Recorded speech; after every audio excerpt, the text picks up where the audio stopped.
من الشیطان الرجیم بسم اللہ الرحمن الرحیم صلی اللہ علیہ وآلہ وصحبہ وسلم۔ آج کی انتہائی اہم پریس کانفرنس میں سب ممبرز بار اور ہمارے صحافی بھائی اور بہنیں جو یہاں پر آئے ہیں، ہم آپ کو ویلکم کہتے ہیں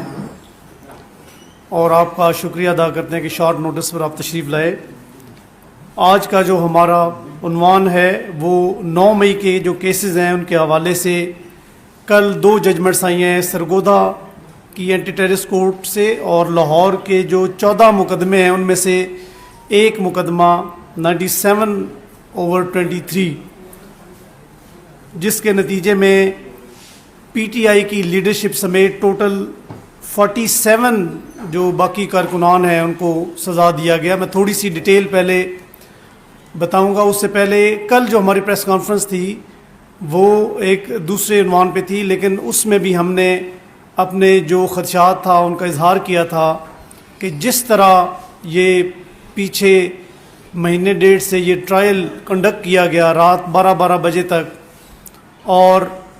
تمام جو ریلیونٹ پروویژنز ہیں جو لا ہیں کانسٹیٹیوشن کے جو آرٹیکلز ہیں، آرٹیکل 4 اور 10A، اور جو CRPC کرمنل پروسیجر کوڈ اور ATA کی جو پروویژنز ہیں، کس طرح ان کو بائی پاس اوور لک کر کے ان کو ٹوٹل وائلیٹ کر کے یہ ٹرائل کنڈکٹ کیا گیا اور اس کے بعد یہ ججمنٹس دی گئیں۔ سب سے پہلے جو 97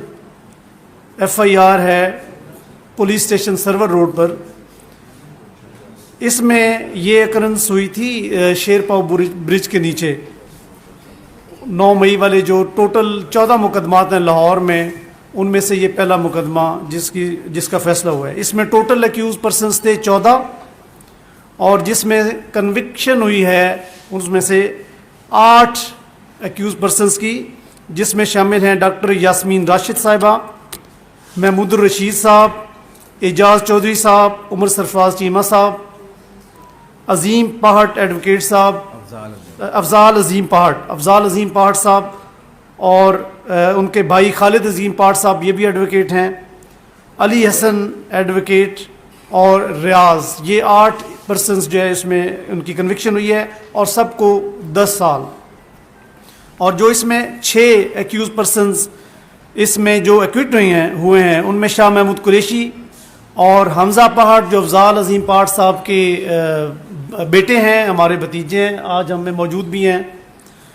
اور اس کے علاوہ زیاس ایڈوکیٹ صاحب اور رانا تنویر، افتخار احمد اور اعزاز، یہ 6 ایکیوز اس میں بری ہوئے ہیں۔ اور جو میاں والی کا مقدمہ تھا تھانہ موسیٰ خیل کا، اور اس کا فیصلہ کل سرگودا کی اینٹی ٹیررسٹ کورٹ نے دیا، اس میں ٹوٹل 39 ایکیوز پرسنز تھے، اور سب کے سب جو ہے وہ اس میں ان کو سزا ملی 10 سال تک۔ اور ان میں جو مین لیڈرشپ ہے اس میں احمد خان بچر صاحب جو اپوزیشن لیڈر ہے پنجاب اسمبلی میں، اور بلال اعجاز صاحب، اور اس کے علاوہ احمد چٹھا صاحب، ان تینوں سمیت ٹوٹل باقی ورکرز جو ہے وہ 39 پرسنز جتنے ایکیوز تھے سب کو سزا دے دی گئی۔ اور ان میں بہت سارے ایسے ایکیوز پرسنز تھے جن کا پوری ایویڈنس میں کسی ایک گواہ نے بھی ان کا نام نہیں لیا، ان کا ذکر تک نہیں کیا، جن میں یہ تینوں جو لیڈرشپ ہے احمد خان بچر صاحب، بلال اعجاز صاحب اور احمد چٹھا صاحب، ان کا کسی بھی گواہ نے اپنی ایویڈنس میں ذکر نہیں کیا۔ اور اس کے بعد جب ان کے وکلاء بحث کرنے لگے کہ جج صاحب نے برملا کہا کہ آپ کا تو کسی گواہ نے ذکر بھی نہیں کیا، تو آپ کو تو بحث کی ضرورت نہیں ہے، یہ بھی ان کی آبزرویشن تھی اسپیشل جج ATC کی۔ اور اس کے بعد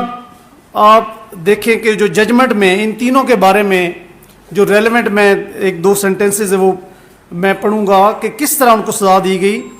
کہ جب ڈیفنس اپنا موقف وہ 342 کی جو سٹیٹمنٹ ہوتی ہے اس پہ جج صاحب نے یہ کمنٹ کیا کہ the accused in support of their aforesaid versions did not produce any witness or documentary evidence in their defense during their statements under section 342 CRPC.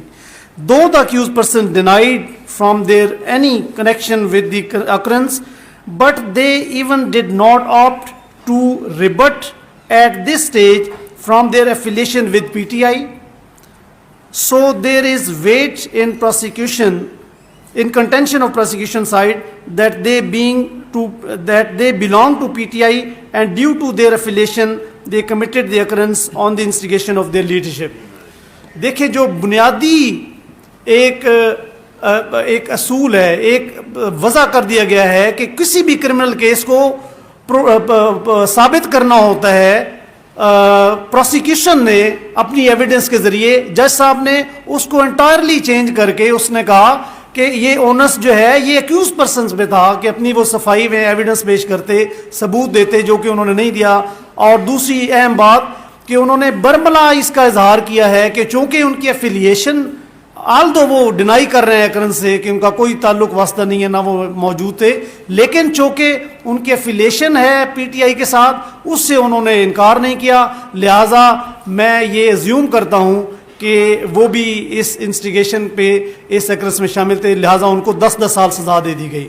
یہ بہت ہی سیاہ دن ہے پاکستان کی تاریخ کا کہ جب بنیادی اصولوں کو وائلیٹ کر اس طرح کی ججمنٹس جو ہے وہ دی گئی. کل ہم نے بہت سارے ایسی ججمنٹس دیکھی جس میں جو ججز ہیں وہ باعث نظر آتے ہیں یا وہ پریجڈس ہوتے ہیں، لیکن جس طرح کی یہ دونوں ججمنٹس کل دی گئیں اس سے پہلے اس کی کوئی مثال نہیں ملتی.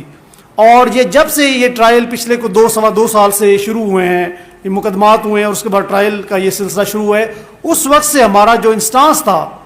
کہ یہ جتنے بھی ججز ہیں وہ سب کمپرومائز ججز جو ہیں وہ ان سب مقدمات کے لیے اپوائنٹ کیے گئے ہیں. اور کل کے فیصلوں سے یہ چیز ثابت ہو گئی ہے، کیونکہ یہ جو دونوں ججز جنہوں نے یہ فیصلے کیے ہیں وہ بری طرح وہ اس میں باعث اور پریجڈس نظر آئے، اور ان کی ججمنٹ کا ایک ایک سینٹنس جو ہے وہ اس کا منہ بولتا ثبوت ہے. اور ہمارا جو انسٹانس تھا اس کو انہوں نے پوری طرح ثابت کیا کہ جتنے اے ٹی سی کے ججز جن کے سامنے 9 مئی کے کیسز ہیں وہ سب کمپرومائزڈ ہیں. اور اس سلسلے میں جو پچھلے چیف جسٹس تھے ملک شہزاد احمد خان صاحب، انہوں نے ایک بڑا اس میں سٹینڈ بھی لیا تھا اور انہوں نے انڈیپینڈنٹ ججز کو اپوائنٹ کیا تھا. لیکن اس کے بعد جب وہ ایلیویٹ ہو گئے سپریم کورٹ میں، اور اس کے بعد وہ جو ججز کا جو ایک اپوائنٹ کیے گئے تھے ان کیسز کے، ان سب کو تبدیل کر کے سب کمپرومائز ججز کو لگا دیا گیا. تو ہمارا ان ججمنٹ کے بعد یہ جو انسٹانس تھا وہ ثابت ہو گیا. تو ہم اب یہ چونکہ ایک مقدمے کا فیصلہ ہوا ہے 14 میں سے جو لاہور میں ہے، اسی طرح جو پورے پاکستان میں باقی مقدمات ہیں، تو اب ہم جو باقی فیصلے آئیں گے، چونکہ سپریم کورٹ کی ججمنٹ ہے کہ 4 مہینے کے اندر سب مقدمات کے فیصلے ہونے ہیں، تو ہم اس فورم سے ہم یہ تقاضا کرتے ہیں کہ خدا را کچھ لمٹس ہوتی ہیں، کچھ حد ہوتی ہے، لا قانونیت اور جس طرح ایک بنیادی جو ایک قانون ہے، بنیادی پروویژنز ہیں، ان کو جس طرح وائلیٹ کر کے یہ ججمنٹس دی گئی ہیں، باقی مقدمات میں ہم یہ تقاضا کرتے ہیں کہ ان سب کورٹس میں انڈیپینڈنٹ اور امپارشل ججز کو اپوائنٹ کیا جائے جو پوری طرح ڈیفنس کو موقع دیں. ان کی جو ایک رائٹ ہوتا ہے، بنیادی ان کا حق ہے کہ ڈیفنس کا پورا ان کو موقع ملے، ان کو وہ حق دیا جائے. آرٹیکل 4 اور آرٹیکل 10A کے تحت ان کو پوری طرح اپنے ان کے ڈیفنس کونسل کو اور سب کو اپنی ایویڈنس، اپنے انسٹانس جو ہے وہ پیش کرنے کا موقع دیا جائے، اور اس کے بعد میرٹ پر ڈیسیژن کی